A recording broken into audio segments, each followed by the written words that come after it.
Welcome, sleepless spirit. I'm your storyteller tonight, here to guide you gently into the shadows of slumber, where dreams take over and worries fade away.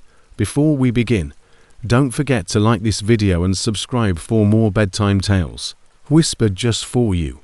Let me know in the comments, where in the world are you watching from, and what time is it as you listen tonight? And if there's a story you've been longing to hear, something spooky, something comforting, tell me. I'm always listening. Now, tuck yourself in. Let the darkness wrap around you like a warm blanket. It's time to let go and drift into the story. The incident I'm going to tell you about occurred in 2017, when I was 7 months pregnant with my daughter. At the time, I was living with my aunt, who was the only person who truly supported me and my child during my time in need. She was the mother I never had, because she rarely let me do anything during the prime stage of my pregnancy. But one day she developed a fever, so I had no choice but to drive to the store to get some snacks for me. I told her that I would be okay, because I hate being the damsel in distress. She told me to be careful while lying on her bed, so I smiled and locked the door behind me. I then got into her car and drove to the Dollar Tree outlet, which was about 3 blocks from our house.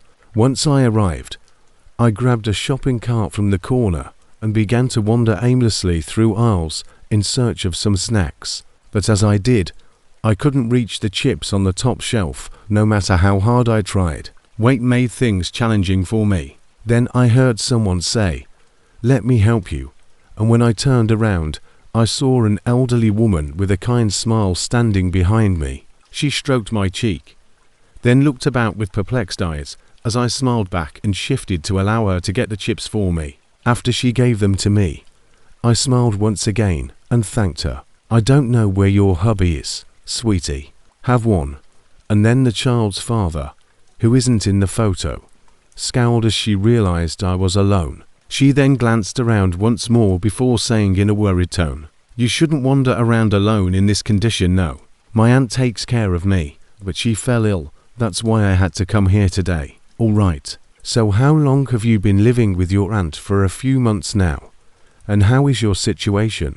Parents, I tried to move past her by this point because I was starting to feel a little uncomfortable with her questions. But she followed me like my shadow down every aisle and asked me different questions. I told her about my parents and everything else she asked, and now I realize how foolish that was. But at the time I thought she was only worried about me. She continued to give me advice and suggestions about how to take care of the baby and me. And there was one thing that unnerved me. There weren't many people in the Dollar Tree outlet when she spoke, and her eyes were constantly moving and watching everything I did. I grabbed some juice boxes when the woman leaned creepily over me and said, "For your cravings, huh? If I were your aunt, I would have taken way better care of you. She already takes good care of me. Well, you are here alone, and this condition proves it.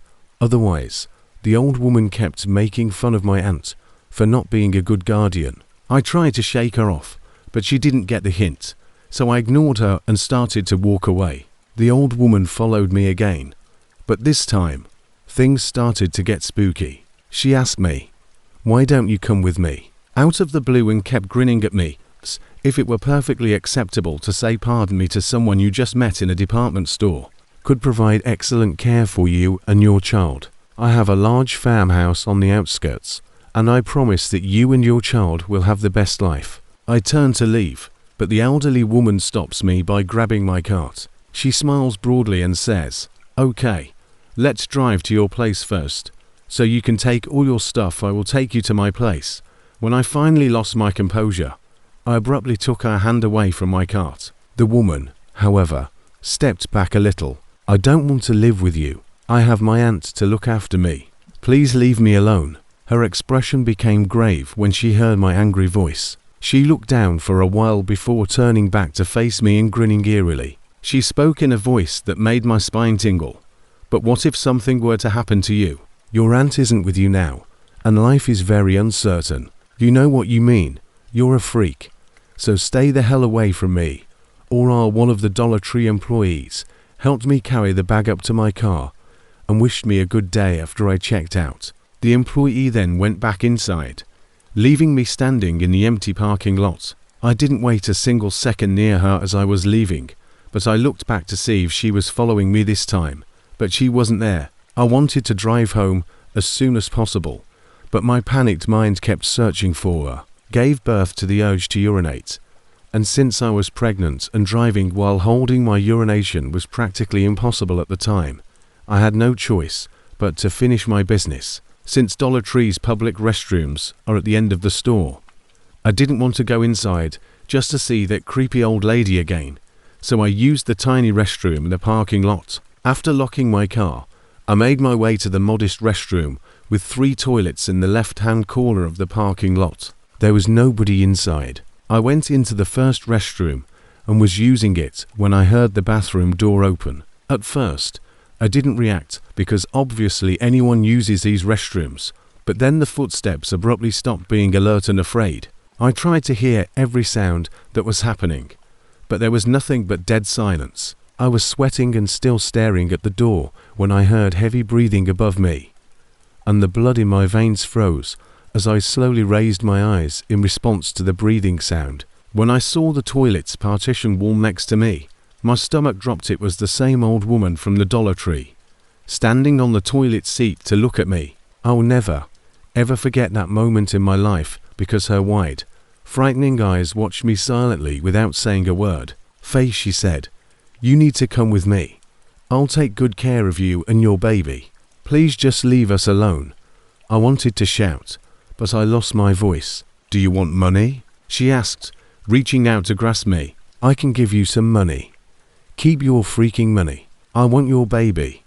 I screamed for my life, opened the bathroom door, and rushed out when the elderly woman got down from the toilet seat and bounded me out of the restroom. It was the most trying time of my life, and I hurried to my car as the woman behind me laughed uncontrollably. I yelled, "Come here.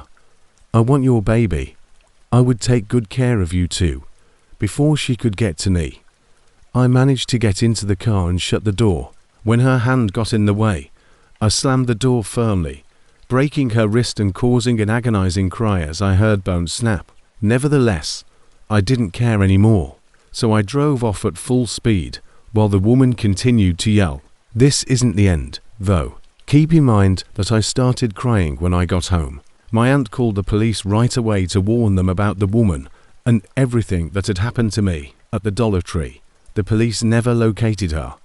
But a week after the incident, I came across a missing persons report in the newspaper about a public relations professional, her late 20s, who went shopping at the same Dollar Tree outlet one afternoon, and since then, nobody has seen her date, and nobody is aware of what happened to her or her child. I firmly believe that the eerie elderly woman was involved in it. Absence the event I'm going to describe occurred when I was around 13 years old. At the time, my parents were divorcing, so the environment at home wasn't the best. I used to sketch a lot and save my pocket money from side jobs to buy various art and craft supplies to channel the amateur artist in me, because I lived in a tiny neighborhood and could hardly make any friends to pass the time. Since everything was so reasonably priced, Dollar Tree was my first choice for purchases. 2 or 3 times a week, I would ride my bike to the Dollar Tree store, which was 3 blocks away and next to the petrol station on the highway. It was a large store with an extensive assortment of various household supplies, and more than that one instance, I arrived to the store at approximately 3 in the afternoon, which I liked because there weren't many customers at that time. I parked my bike in the corner and went inside. The cashier was sleeping behind his desk, and I could see that there were probably 2 or 3 people in the room besides me. In front of me were long aisles lined with tall shelves, brimming with various items. When I first started looking around the store, the craft and art area featured a purchase. I was so engrossed in my shopping that I didn't notice someone was standing behind me when I picked up a new set of charcoal pencils and some acrylic paint to decorate a flower pot. I was startled to hear a hiccup and turn around to see a man dressed as Jack Sparrow from the well-known Johnny Depp films standing behind me. Since it was a closed space, there wasn't much space between us, and I felt uneasy. I stepped back from him a bit and apologized for not seeing you there, but I did see you there. I initially thought he was just being in character, but after seeing how his hiccups appeared, I realized this guy was inebriated.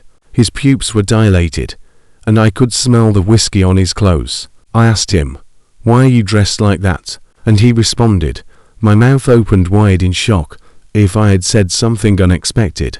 He just stared at me, eyes wide, mouth open, overall very creepy. Then he said in a greasy voice, "But I thought I was Jack Sparrow," so I answered, laughing a little. "Oh, you're laughing. So you don't believe me," I said. And then his face changed. His eyebrows furrowed, and I could tell he was offended by my sarcastic laugh. I stood there looking awkward, unsure of how to respond to a foolish question from a drunk. "Your captain," you were turned around to leave him, he demanded. "You were the shittiest Jack Sparrow I've ever seen in my whole life."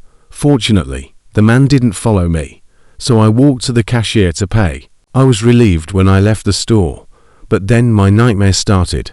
I remembered exactly where I had parked my bike, and to my surprise, it wasn't there. I felt sick to my stomach. I heard a shiver of spine-tingling laughter, followed by the ring of a bicycle bell. It came from the dim parking lot some distance away, and I was determined not to walk home without my bike, even though there was no one around to whom I might turn for assistance. When I entered the parking lot, I noticed that there were several cars there, and that the lights were blinking frantically. It took a while for my eyes to get used to the eerie atmosphere, but what I saw made my skin crawl. Jack Sparrow was. I couldn't see his face, but I'm sure he was grinning eerily when he saw me heading there. He screamed, "You need to find yourself a girl, mate." And then he pedaled faster, almost like a bullet was fired directly at me. I had had enough, so I screamed and began to flee for my life. I heard the man laugh like a crazy person, and he was chasing me on my bike. I have no idea why, but I know that if he caught me, he yelled, "I'm going to catch you, I'm going to catch you," and left the parking lot behind. I started running down the highway, but fortunately, no cars were in sight, so I fled in the opposite direction, rather than going into the Dollar Tree. The man was now riding my bike on the highway, laughing even louder, and he was having fun frightening the underscore out of me. The intense heat was exhausting me, so I was moving slowly, but I could hear the insane Sparrow pedaling faster. I thought I would never be able to outrun him, and I was about to pass out in the middle of the road when I noticed a large truck approaching. The urge to live again blossomed in my heart, and I began to raise and lower my hands in the air while yelling at the truck to stop. I needed help stopping, and the truck driver saw me and honked the horn. The man had stopped pedaling as I turned around, and he glanced at me before turning to face me, the truck, and then back to me again, knowing that the truck would stop for me, and that I had nothing to fear. His angry eyes were burning with hatred, and the evil joy left his face. He slowly got off my bike and kicked it to make it fall on the concrete road. My bicycle's bell broke, and he fled into the woods.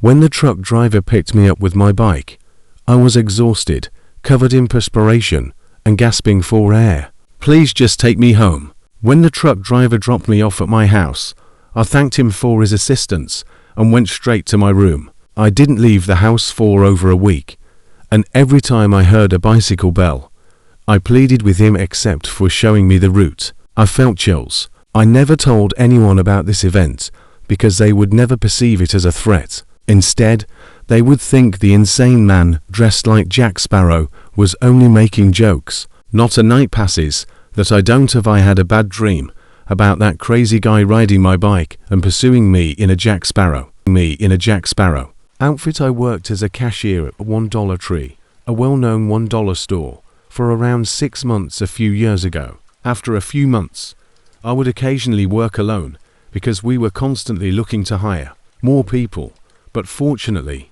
it was never too bad when I was working alone. I worked mostly night shifts until closing, which was at 10 p.m. The store was in a quiet area, and one quiet night when I was working alone, it was raining a little and sprinkled intermittently, because, after 8 p.m., windows facing the parking lot were located in the front of the business where the check lanes were. We barely had any customers that evening. The rain must have kept everyone indoors. I kept myself occupied by doing little chores, organizing things, and using my phone. The last hour always seemed to drag on forever, but it was also comforting to know that I would be returning home this evening around 9 o'clock. We had no customers at 9:15 p.m, which was okay with me, because I always got a little anxious as the lone employee on duty when someone arrived late at night. However, at approximately 9:15 p.m, I noticed a car pull into the wet parking lot. Up until that point, my car had been the only one there, and it was an older vehicle. I saw a man who was somewhat larger and wearing a grey and red baseball cap and a blue raincoat get out of a dark blue four-door sedan that had parked in the nearest spot. He went into the store and proceeded down one of the aisles. I remained by the register at my check lane and checked my phone. After a few minutes, I noticed the man moving along the aisles toward the front of the store. He appeared to be idly surveying his surroundings without having any items in hand, and quickly disappeared from view. He then slowly made his way to the front. I glanced over and briefly made eye contact with him to be friendly. I grinned and said hello, but he simply turned away before slowly making his way to the exit and leaving the store. By 9:30, I was back on my own again, after watching the man get back into his car and drive off. I strolled around the store and made sure that everything was in order. Then I decided to clean the floors now so I could leave right at 10 o'clock. Luckily for me, nobody came to shop as I did, so this took me until about 9:50. Then I went back to my check lane and went on my phone for the remaining 10 minutes. I was checking the time on my phone every minute so that I could close right at 10 o'clock. At 9:58 p.m, I had a bad feeling when I saw a car pull into the parking lot. But then I noticed something. It was the same car that had just been there. There was no mistake, because it was an older looking car that was a little odd. The man who had been there about 30 minutes earlier was back, but this time he parked directly next to my car, dead of near the store. I had parked a little further away and against a curb, car closer to me, so his car was largely blocking my view of my car. I found this to be a little odd, and I reasoned that perhaps the man had dropped something on the ground while he was in the store and returned to retrieve it. I'm not sure why, but that's one theory that crossed my mind. The man did not exit his car as I had anticipated, instead remaining inside with the engine running at 10 p.m. Now that it was time to lock the doors, I approached them while continuing to watch the vehicle in the parking lot. I was a little concerned that he may leave as I got close to the doors or something, but he didn't. I managed to get to the front doors and close them, and then I went to the back area to end my shift. After doing so, I went back to the front in the hopes and sort of expecting to see that the man had left, because he could see that we were now closed and that I had just locked up. But the car was still there, looking as if the man was still inside. I had a terrible feeling that he had chosen to park next to me when there were a dozen closer spots, and I considered simply leaving my vehicle and heading out. But my gut told me not to, because what if the man was waiting for me? I chose to wait inside and hoped he would go. I sat inside my check lane, checking my phone every minute or so to see if the guy had left yet, but he was not. After half an hour, it was 10:30 at night, and the man was still parked directly next to my car.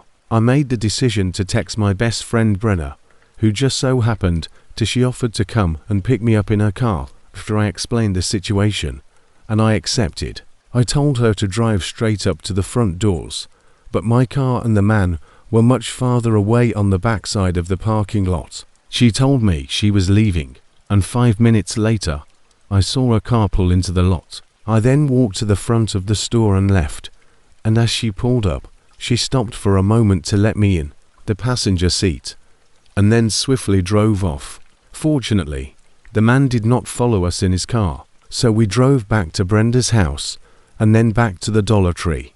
A short while later, the man's car was gone, and after that incident, I was able to get into my car without incident and drive home. I'm unsure of what the man was doing. Was he waiting for me to reach my car? Or did he have a plan? Didn't need to learn. I started working at my neighborhood grocery when I was 16. It was a decent job, and the work wasn't too difficult. Since I lived in a pleasant area of town, the most of the customers were older and wealthier families. There were a few incidents, but they were generally either angry customers or shoplifting attorneys. I worked there for nearly 3 years, until I was 18, till June 24, 2008, when I did an 8-hour shift that lasted until 11.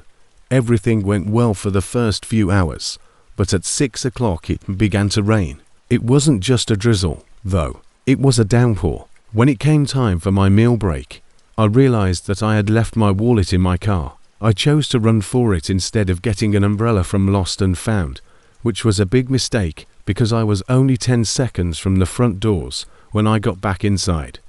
And I was completely soaked. About 30 minutes after purchasing a snack and going upstairs to dry off, I came downstairs again, still drenched, and entered the break room. The store was mostly deserted, and I only saw 1 or 2 customers as I made my way to customer service. I was really aback by how few people were there at 7:30, but I assumed that most people didn't want to walk outside in the rain. I returned to the check stand and struck up a conversation with my coworker Maria. We discussed her children, and I assisted the rare soaked customer, most of whom understood that the lights would periodically flicker a little when they ran out of necessities like milk or toilet paper. But that was most likely just the storm. Although it was quite far away, I could hear some rumbling in the distance. I said, "I'll refill the shelves tomorrow." After that, I went to the shopping racks and, looking outside, I noticed the dogs eating out of a toppled dumpster. Behind them, there was a large bush area, and it was moving not like arbitrary motion, quite choppy and slow ones, when Maria yelled, "Joanna, come and help me." The 2 dogs abruptly turned back and began growling at the bush. I muttered, "What the hell?" and got up to walk to her, confused. I thought I saw something emerge from the bush, but it was moving so quickly that by the time we rearranged the aisles and returned to our seats, it was 15 minutes past closing time. We called Victor, who was our night watchman. When the cleaning man arrived, he began wiping the floors. Victor was also our handyman, living in a small garage behind the supermarket. He came mopping the floor next to my stand and said, "Oh, good, you look a little worried." "No, it's nothing. I'm just tired," I said. "Okay. I'll make it quick then. Thank you." And I began packing up my belongings while Victor went to finish his work. Victor was always kind to me, and we dated for a while.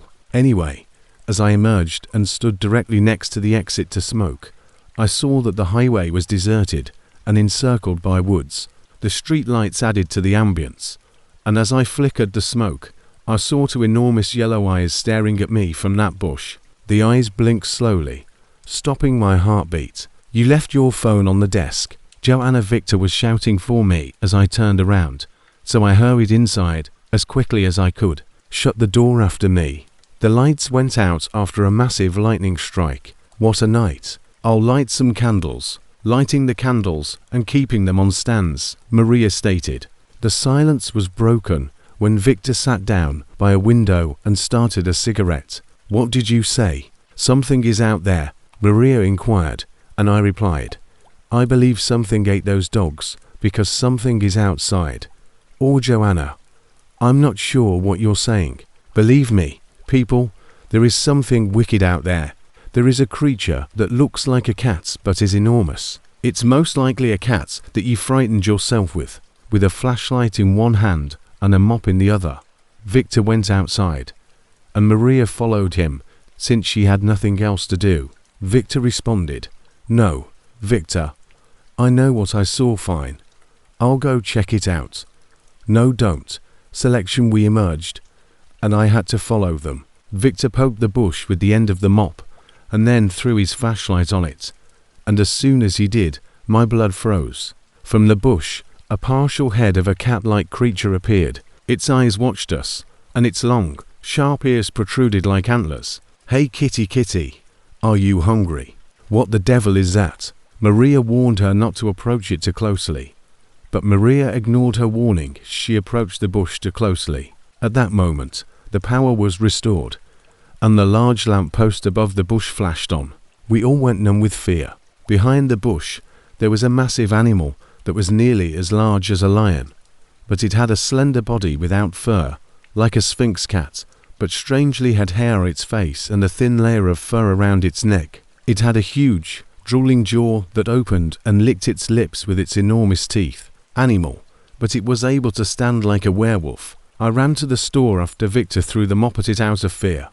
But before Maria could flee, the creature threw its sharp claws on her flesh and grabbed her by the other hand. It was terrifying to watch, but there was nothing I could have done to help her. Doing so would have resulted in my own demise. We entered and shut the glass door, but I knew it wasn't enough to stop this. In addition to killing us, the beast devoured our colleague, used one leg to wipe the blood from its lips, and then slowly vanished into the woods. The police looked into Maria's death as a missing person case, but her body was never located and never will be. All I can hope is that none of you ever encounter that creature in your. Once more I adore visiting Dollar Tree. That day, Thomas, my husband, had recently started a job, and he invited us all to get something we wanted. The kids were thrilled, but none of us realized that it was one of the few places where we could go together and buy a lot of things. Even if we didn't buy anything, it's a great family outing because the kids have a great time and we can go out without feeling pressured to spend money. Our two children were very excited when we walked into the store, and before we could ask them to stay with us, they ran to the toy section. Martin, our oldest son, bought a helicopter, and Gwen grabbed a warplane. It was obvious that they had agreed to buy similar toys before they arrived, which made me laugh a little. I was happy for them when Thomas chose a screwdriver, and I was thrilled that I would finally be able to purchase a picture frame that I had seen a few weeks prior. I could have purchased it sooner, but when you're having trouble putting food on the table, every dollar matters. I went to get it last in the store, and I was happy to think that I would put it next to my bed and look at the family photo every night before I went to sleep. I went joyfully as a child to get it, but as soon as I did, a woman shoved me and violently pulled it out of my hands. "Hey, I saw it first. Get your dirty paw hands off of it," she snapped. The woman was big, stocky, and athletic, and even though she was wearing gym clothes, you could tell that they were well off. "I saw it first, so how dare you push me like that?" "No, you grabbed it first, but I had seen it before. I won't argue with a low-class cockroach that you go make your husband lunch, because I'm a person just like you, and nothing gives you the right to treat me disrespectfully. My issue is cooking, for it's amazing that your kids aren't in a zoo, and that your husband doesn't do the cleaning. You should be grateful that I touched you while you were wearing your supermarket clothing." "My patience had limits," she remarked, smiling broadly and maliciously. I think of myself as a very composed woman who always strives to reach a consensus, yet I lose my temper when someone mistreats my family. I was so angry that I smacked her, grabbed the photo frame from her hand, turned around, and walked away, saying a few final words to her before the confused looks in Thomas's and my kids' eyes. "Oh, and don't go shopping at down a Dollar Tree if you're extremely wealthy." The woman simply stopped. Her face flushed like a tomato, and she began taking deep breaths. The woman had transformed from a random Karen into a furious gorilla that could attack us at any time, and was uninterested in our act. Her wrath was growing with each second, and the veins in her face were starting to bulge more and more. I just joined my family and continued to walk. "Wow, nice to meet you," said Angela Thomas. "Shut up," she said. "I would never let a resentful witch like that mess with my beautiful family." Speaking of which, I guess the witch took it to heart, because she left her shopping basket and left. As I turned around, I verified what Thomas had said, and the woman was gone in an instant. She had done a lot of shopping, but she had not taken anything with her. I looked up as we were paying for our things, and she was staring at us from outside, furious and still red. "She definitely took your slap to the heart," Thomas said. "And you know what? That's for the best. She was probably one of those rich girls that no one ever put in her place." I informed Thomas that I was breathing heavily at the time, and that perhaps we should get ready to confront her as we were leaving. But when he looked up, we hurried to the car without bumping into anyone, got in, and prepared to drive off with our purchases. But something wasn't right. The car started, but it wouldn't move. What might be the problem? Thomas, I believe someone damaged the car's tires outside. The woman from before was furious and banged all over our car, wanting to destroy it with us inside. How dare you put your dirty hands inside the automobile? Abhorrent hand on me. You underscore the fact that she's a woman doesn't matter to me. I'll murder you and your underscore cockroach family and leave us alone because my kids haven't done anything wrong. I will prevent her. Thomas stormed out of the car and went to her. He was about to say something when the woman hit him in the knee with her iron pipe and electrocuted him with a taser gun. When Thomas fell, she stomped on his face and rubbed her foot like she was killing a cockroach. She had a crazy, obsessive expression on her face and was obviously enjoying the moment. I got out of the car quickly to stop her, and with great reflexes, she stopped me and struck me hard in the abdomen with her iron pipe. As I lay on the ground, she smashed her pipe into my knee as well, laughing. Thomas and I were both sore, and we had no idea where the woman was, but fortunately, she was far away. We began to get up, but then I saw her again and screamed loudly. The woman had returned with a bucket of gasoline, which I tried crawling as fast as I could to somehow stop her. But Thomas was a little further behind. When I saw her pull out the lighter, I knew everything was lost, and there was no way was going to make it in time. A man rammed the woman, and another woman opened the car door. She was pouring into the car with the kids inside without stopping. You know, I never really cared for that horrible frame, and I hate families like you, especially the kids. The police arrived a few seconds later and arrested the woman who was moving viciously like a wild animal. Shortly after, the girl's family offered us a sizable sum of money not to press charges against this woman, but we declined, and our story became public knowledge. By the time we realized it, the Dollar Tree was surrounded by people. There weren't many people there that day, but the commotion was enough to alert everyone. Since neither of us could work, people gave us a lot of money. Although we wouldn't be living a lavish lifestyle, we would be much more comfortable because of the individuals who were aware of our situation. On the other hand, the woman who had never worked lost her lawsuit and was disinherited by the family who wanted to reject her previously, but in order to avoid starvation upon her release from prison, she will need to work for the first time.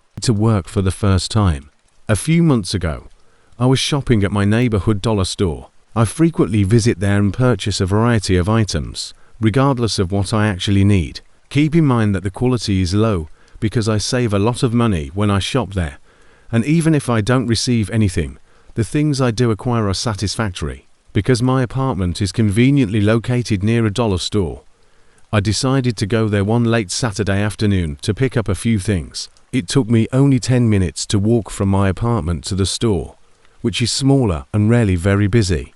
When I arrived that afternoon, I saw only a couple of additional individuals dispersed throughout the shop. I picked up a basket and started to shop, but I didn't get very far before something strange happened. When I got to the back corner of the store, I noticed a man standing there openly drinking a beer. He was dressed a little strangely, in a green sweater and something like dress pants. He didn't appear homeless, but he also didn't look very tidy or well-groomed. It was hilarious to watch the man. He wasn't shopping. He was just standing there drinking from a bottle of beer, and I could see that he had another open bottle of beer in his pocket. When I noticed that the man wasn't staring at me, I kind of smiled and laughed, but someone else passed by him and gave him a strange look. I was shopping nearby when I became a little nosy and periodically checked to see if the man was still there. Since alcohol wasn't sold in the dollar store, I assumed the man brought it in with him shortly after. He was upset when he heard a store employee approach him and tell him that he was not allowed to be drinking there. There was a brief argument before he stormed off, and although he didn't appear to be very inebriated, I suppose he could have been. It seemed odd to enter a store with a beer like that, Perhaps he was playing a practical joke. I finished my shopping and went to check out, getting maybe 5 items, and the cashier placed them all in after paying for my bag. I started to walk home. I was on the sidewalk about halfway back when I noticed the man who had been drinking in the store standing by a mailbox, drinking one of his beers. He was glaring at me as I approached, and when I was about 10 feet away, his eyes were still fixed on me. I asked him how he was doing, and he continued to look angry before cursing at me. I was shocked, so I chose to ignore him and just walk by him. However, as I was leaving, the man asked, "Where do you think you're going?" I replied that I was going home when I heard his footsteps getting closer. When I turned to face him, he appeared even more irate. I explained that I didn't want any trouble and was just trying to get home when he began cursing at me once more. I assumed he must have been intoxicated because his speech wasn't slurred, but there was no other way to explain his unpredictable behavior. I turned to continue walking home, but the man grabbed my eye, wrenched away and started running when he grabbed my shoulder and pulled me back. The man started chasing after me, but he wasn't very quick, so I sprinted all the way back to my apartment and entered. Fortunately, he stopped after me just before my building. After that event, I realized I need to be a little more cautious. I'm not sure what the man's issue was, but I hope not to see him again. I'd never felt uncomfortable in my neighborhood before.